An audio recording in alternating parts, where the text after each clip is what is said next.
Kimə Allah Teala qız övladı veribsə, bilsin ki, əzəmətli neymətə sahibdir. Dəyərli bir neymətə sahibdir. Ona görə bacardığı qədər ona yaxşı davranmalıdır, tərbiyəsini yaxşı etməlidir. Çünki sabitdir.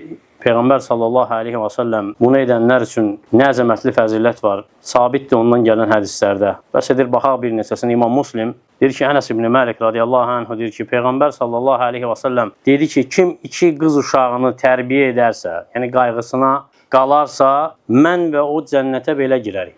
Yəni Peyğəmbər sallallahu aleyhi və səlləm barmaqlarına işarə etdi. Dedi ki, mən və o cənnətə belə girərik. Və həmçinin gəlib Uqbə ibn Amirdən radiyallahu anhədən deyir ki, eşitdim Peyğəmbər sallallahu aleyhi və səlləm dedi ki, kimin 3 qızı var, səbr edərsə onlara, yəni onların tərbiyəsinə, onları böyütməyə, onları yedizdirərsə, içizdirərsə, geyindirərsə olduğundan.